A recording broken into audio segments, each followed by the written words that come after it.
Hello, my friends. Welcome back to English Unleashed.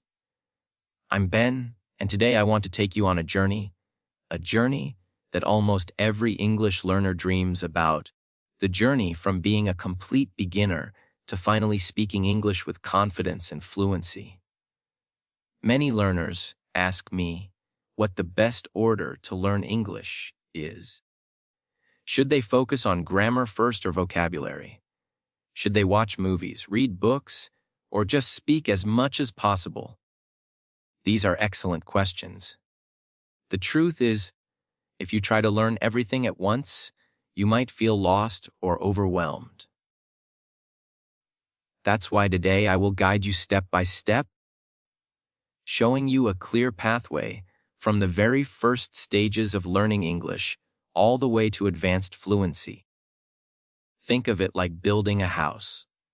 You cannot live in a house until you first build the foundation, and you cannot decorate the house until you build the walls.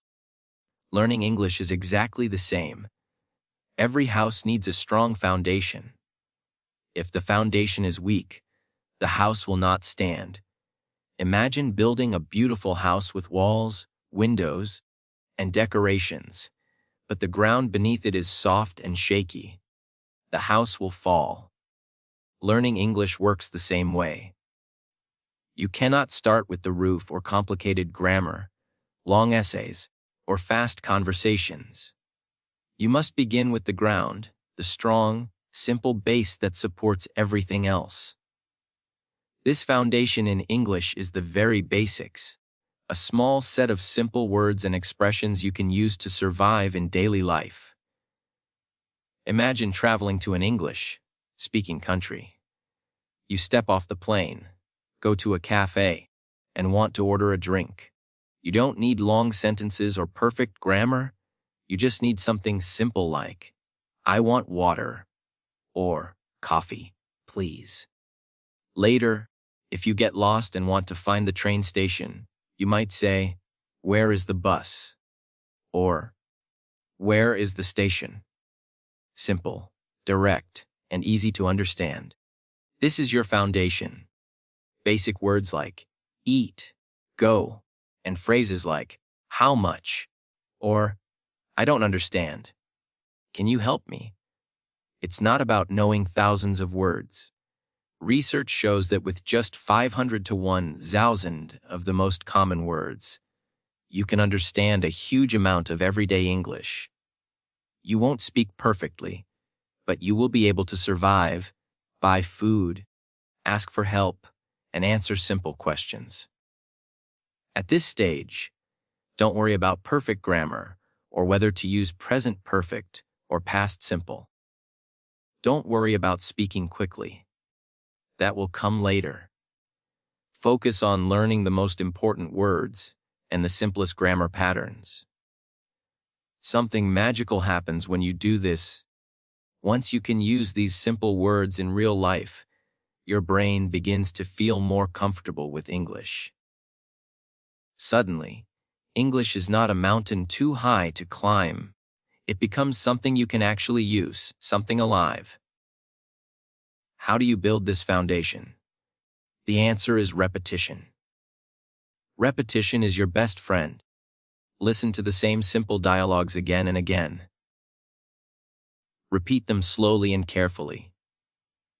Say them out loud until they feel natural on your tongue. Try shadowing, listening to a sentence and speaking at the same time, almost like an echo. It might feel strange at first, but it's powerful because with every repetition, your mouth and brain work together. Remember, mistakes are not your enemy. They are proof that you are learning and building. So if you are at the beginning of your English journey, focus on this stage. Don't rush ahead. Build your foundation strong and steady because once it is strong, everything you add on top, grammar, vocabulary, fluency, will stand firm. Now, let's go back to our house. You already have the foundation, and it is strong and solid. But you cannot live on a foundation alone. Imagine sleeping outside on bare concrete, no walls, no roof, no windows. It's impossible. That's why the next step is to build the structure, the walls that rise above the foundation, and begin to give the house its shape. The same happens with your English. Once you have the basics, the small set of survival words and expressions, you need more words and more grammar. You need to start creating sentences that are longer, richer, and more flexible. At this stage, you might know how to say, I go to the market. That's good, but it's not enough. Life doesn't happen only in the present. Sometimes you need to talk about yesterday, tomorrow, or things happening right now, or regularly. So instead of only saying, I go to the market, you can say, I went to the market yesterday. I will go to the market tomorrow. Or, I'm going to the market now. Do you see how your world is expanding? Suddenly, you're not trapped in one moment. You can travel in time and express past, present, and future. That is the power of building the structure. At this stage, balance becomes very important. Balance between input and output. Input means listening and reading. It's like the food you give your brain. Without food, you cannot grow. But if you only eat and never move, your body won't be healthy. Similarly, if you only listen and read, you may understand a lot, but won't be able to speak easily. Output means speaking and writing. That's when you use the energy from the food. But if you only speak and write without listening and reading, you may keep repeating the same small set of words and won't grow. So at this level, you must do both: the feed your brain and train your brain. You can listen to podcasts like this one every day, read short stories, news articles, or dialogues in textbooks, and then immediately try to use what you heard or read. Write a few sentences about your day. Call a friend and tell them one thing you learned. Shadowing becomes incredibly powerful here. Not just repeating words, but training your mouth, tongue, ears, and brain to work together. You listen to a sentence and repeat it, first slowly, then a little faster, and eventually matching the natural rhythm of the speaker. At first, it feels mechanical, but soon the sentences no longer feel foreign. They begin to feel natural.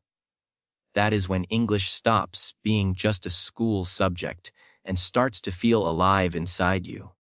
You are no longer just memorizing words from a book. You are using English as a real language. It becomes part of you, part of how you think, express yourself, and connect with the world. At this stage, don't rush. The walls of the house cannot be built in one day. Build your English day by day with patience.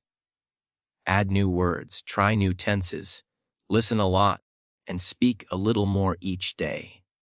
Slowly, you will look around and realize your house is no longer just a flat foundation. The walls are rising, the shape is visible, and you begin to hear the natural rhythm and music of the language. Keep listening. The more you hear natural English, the more you absorb without even realizing it. The patterns, expressions, and the way sentences rise and fall slowly become part of you.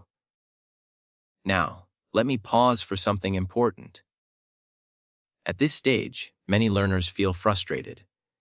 They understand quite a lot, can read books, follow podcasts, and even talk to friends, but when they speak, they still make mistakes, forget words, and their sentences aren't perfect.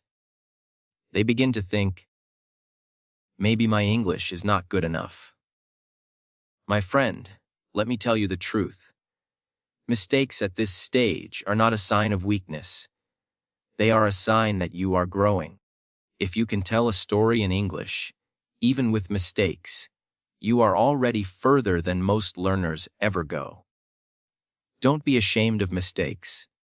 Wear them with pride. They mean you are using English, not just studying it. The next stage in your English journey is about becoming natural. The structure of your language is already there.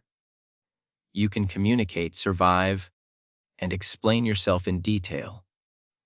But now you want to sound smooth, fluent, and alive in English. This is when you begin to work on your pronunciation. You start paying attention not only to what you say, but how you say it. You learn the rhythm of English sentences, the music of intonation, and the way native speakers connect words together. Instead of saying every word slowly and separately, you learn to flow. For example, what do you want to do? Becomes what you want to do. These small changes are like decorations that make your speech sound natural and fluent, not robotic. Your vocabulary continues to grow, often to 8,000 words or more. But now you no longer memorize words for a test. You learn words naturally through reading novels, listening to podcasts, or having real conversations. These words stay with you because they are connected to experiences and grammar. At this stage, grammar is no longer something you stop to think about. You don't pause and ask yourself whether to say, I have been, or I went. The right choice just comes automatically, almost instinctively. It's like walking. You don't think about how to move your legs, you just walk. This is when you realize that English is not something outside of you anymore. It is inside you. It has become part of who you are. So, my friends, that is the journey from beginner to fluent. First, you build the foundation with basic words and grammar. Then you build the structure with more vocabulary and balanced practice. Next, you expand the rooms with real life situations. Then you decorate with natural pronunciation, idioms, and advanced grammar. Finally, you live in the house. You live in English with fluency. The most important thing is not to rush. Don't try to skip levels. Walk step by step, and every step will prepare you for the next one. Thank you so much for joining me today. If you found this episode useful, make sure you subscribe, share it with a friend, and listen again tomorrow. Remember, learn slowly, learn daily, and fluency will come. I'm Ben, and this is English Unleashed. Bye for now.